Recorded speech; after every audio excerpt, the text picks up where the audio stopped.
Est-ce que vous avez l'impression que cette agence, puisque vous les côtoyez régulièrement depuis 2 mois, va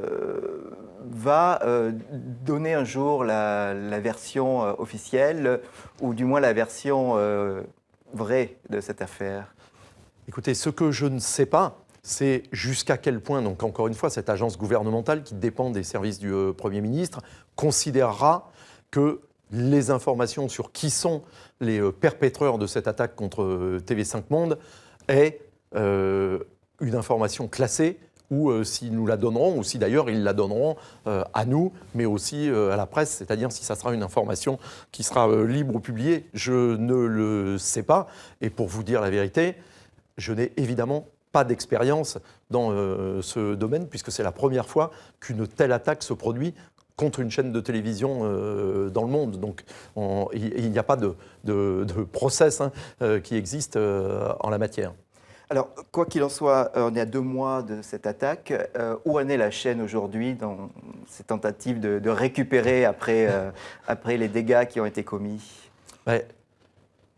TV5 Monde vit depuis 2 mois dans la difficulté, les équipes, l'ensemble des salariés, évidemment les équipes de l'information, de la production, la rédaction, les journalistes, travaillent dans des conditions qui sont difficiles, notamment parce que nous sommes coupés du réseau Internet et nous allons l'être sans doute pendant encore vraisemblablement pas loin d'1 mois, de manière à analyser justement et à préparer la reconstruction et la protection nécessaire à l'avenir de TV5 Monde, qui ne doit plus être en situation de céder à une autre attaque de ce type.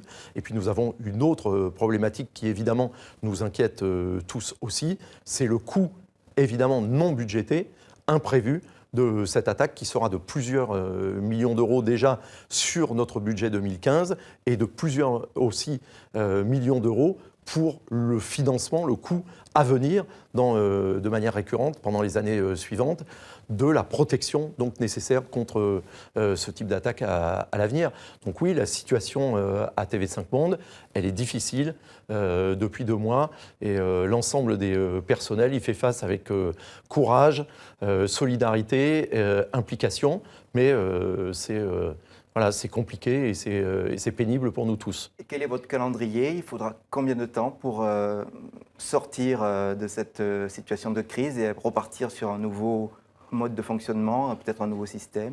Alors, avant de se reconnecter progressivement au réseau Internet, ça devrait commencer à partir de la fin du mois de juin et se poursuivre petit à petit pendant l'été. On peut espérer qu'à la rentrée, on aura pris un mode de travail et de protection qui sera semblable pour le travail à la manière dont on travaillait préalablement, mais avec une protection qui, on l'espère, sera d'un niveau suffisant pour parer ce type d'attaque à l'avenir. Et vous avez évoqué le coût de toute cette affaire. Est-ce que vos contacts auprès des télévisions partenaires et des pays partenaires, puisque TV5 Monde vit des subventions de pays francophones, est-ce qu'ils vont nous aider à surmonter cette affaire?